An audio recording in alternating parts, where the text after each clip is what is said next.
ಜೀವ ಹೋಗಿದೆ ಆದ್ರೆ ಬೇಡ ನಾನು ಹೇಳ್ತೇನೆ ನೀವು ಕೇಳಿ ಅವರ ಜೀವ ತೆಗಿಲಿಕ್ಕೆ ಕಾರಣ ಯಾರು ಅಂತ ನನಗೆ 24 ನಾನು ಇಲ್ಲಿ ಮನೆ ಕಟ್ಟಬೇಕು ಮಾಡಿಟ್ಟು ಅದು ಹಾಗೆ ಆಯ್ತು ಅದಕ್ಕೆ ಆಗುವಾಗ ಅದಕ್ಕೆ ಆಗುವಾಗ ಈಗ ನಾನು ಮತ್ತೆ ನಾನು ಸಾಕ್ಬೇಕು ನಾನು ಈಗ ಎಂಪ್ಲಾಯ್ ಆಗಿರೋದು ಪ್ರೈವೇಟ್ ಇನ್ಸ್ಟಿಟ್ಯೂಷನ್ ಅಲ್ಲಿ ಇರೋದು ನಾನು ಜಾಯಿನ್ ಆಗಿ ತುಂಬ ದಿನ ಆಗಿಲ್ಲ ನಾನು ಆ ಕೋಳಿ ಅಂಗಡಿಯನ್ನು ನಾನೇ ನೋಡಿಕೊಂಡಿದ್ದೇನೆ ಇಲ್ಲೇನೋ ಹಾಗೆ ನಾನು ಹೋದೆ ಇವರನ್ನು ಹೀಗೆ ಮಾಡಿದ್ದು ಇಲ್ಲದ್ರೆ ನಾನು ಅವರು ಒಟ್ಟಿಗೆ ಇರ್ತಿದ್ದೇನೆ ಈಗ ನನಗೆ ಒಂದು ಪರಿಹಾರ ಆಗಬೇಕು ನನ್ನ ಅತ್ತೆ ಮಾವನಿಗೆ ಒಂದು ಪರಿಹಾರ ಆಗಬೇಕು ಅದಕ್ಕಿಂತ ಮುಂಚೆ ನನ್ನ ಗಂಡನನ್ನು ಕೊಂದವರು ಯಾರು ಅವರನ್ನು ನನಗೆ 24 ಗಂಟೆ ಒಳಗೆ ಇಲ್ಲಿ ತಂದು ನಿಲ್ಲಿಸಬೇಕು ಬೇಡ ಇದ್ರೆ ನೀವು ಸ್ಟೇಷನ್ಗೆ ತಂದು ನಿಲ್ಲಿಸಿ ನಾನು ಅವರನ್ನು ನೋಡ್ತೇನೆ ಯಾರು ಅಂತ ಇದಕ್ಕಿಂತ ಮುಂಚೆ ನಾನು ಅವರನ್ನು ನೋಡಿದ್ರೆ ನಾನು ಹೇಳ್ತೇನೆ ಅವರು ಇದಕ್ಕಿಂತ ಮುಂಚೆ ಬಂದು ಅಂಗಡಿ ಹತ್ರ ಇದ್ರು ನಾನು ಹೇಳ್ತೇನೆ ಯಾಕೆಂದ್ರೆ ಅಂಗಡಿ ಓಪನ್ ಆಗಿ 7-8 ತಿಂಗಳಾಯ್ತು 7-8 ತಿಂಗಳು ನಾನಿದ್ದೆ ಅವರ ಜೊತೆ ಅಂಗಡಿಯಲ್ಲಿ ನನಗೆ ಗೊತ್ತು ಯಾರು ಯಾವಾಗ ಬರ್ತಿದ್ರು ಈ ಕೊಂದವರು ಯಾರು ಅಂತ ನೀವು ಹುಡುಕಿಸಿಕೊಡಿ ನಾನು ಹೇಳ್ತೇನೆ ಅವ್ರು ಹಿಂದೆ ಬಂದಿದ್ರ ಇಲ್ವಾ ಅಂತ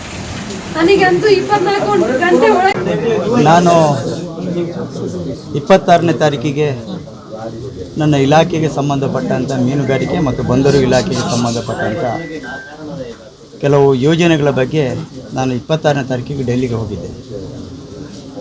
ಡೆಲ್ಲಿಗೆ ಹೋಗಿ ನಿನ್ನೆ ರಾತ್ರಿ 9 ಗಂಟೆಗೆ ನನ್ನ ವಿಷಯ ತಿಳಿಯಿತು.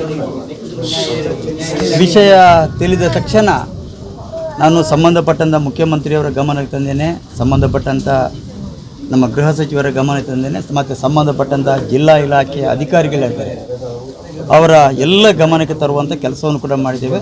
ಒಂದಷ್ಟು ಘಟನೆಯ ಬಗ್ಗೆ ಒಂದಷ್ಟು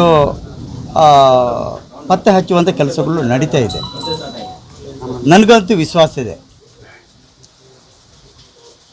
ಯಾರು ಈ ಒಂದು ಕೊಲೆಯನ್ನು ಮಾಡಿದಾರ, ಕೊಲೆ ಮಾಡಿರ್ತಕ್ಕಂಥ ವ್ಯಕ್ತಿಯನ್ನು 1-2 ದಿನದ ಒಳಗೆ ಖಂಡಿತವಾಗಿಯೂ ಸಂಬಂಧಪಟ್ಟಂಥ ಇಲಾಖೆಯ ಅಧಿಕಾರಿಗಳು ಪತ್ತೆ ಹಚ್ಚುತ್ತಾರೆ ಅನ್ನತಕ್ಕಂಥ ವಿಶ್ವಾಸ ಇದೆ.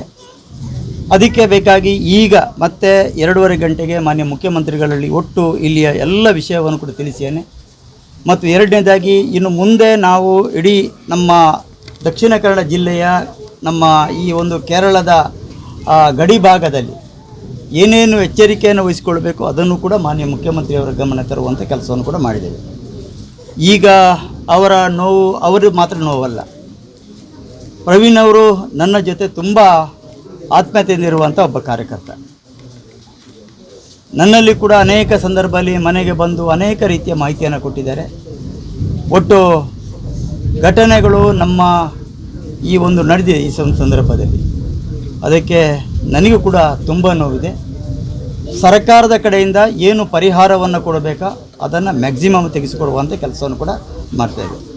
ಇನ್ನೊಂದು ಸಹೋದರಿಯರು ಹೇಳಿರ್ತಕ್ಕಂಥ ಮಾತು ಏನಿದೆ, ನನಗೆ ಅಕ್ಕಂದಿರು ಎಲ್ಲರೂ ಕೂಡ ತಂಗಿ ಇದ್ದಾಳೆ, ನಮಗೂ ಕೂಡ ನೋವು ಅನ್ನುವಂಥದ್ದು ಇದೇ ಇದೆ.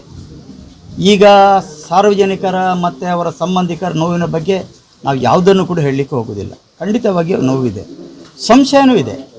ಆದರೆ ಸಂಶಯವನ್ನು ತೆಗೆದುಹಾಕಿ ಆ ಜನಗಳಲ್ಲಿ ಆ ರೀತಿಯ ಒಂದು ವಿಶ್ವಾಸವನ್ನು ಬರುವ ದೃಷ್ಟಿಯಿಂದ ಸರ್ಕಾರ ತಕ್ಷಣ ಆ ರೀತಿಯ ಒಂದು ಕ್ರಮವನ್ನು ಕೈಗೊಳ್ತೇವೆ. ಅದಕ್ಕಾಗಿ ಮತ್ತೆ ನಾನು 2 ಗಂಟೆಗೆ ಸಂಬಂಧಪಟ್ಟಂಥ ಪೊಲೀಸ್ ಇಲಾಖೆಯ ವರಿಷ್ಠ ಅಧಿಕಾರಿಗಳು ಕೂಡ ಮಾತಾಡಿದ್ದೇನೆ.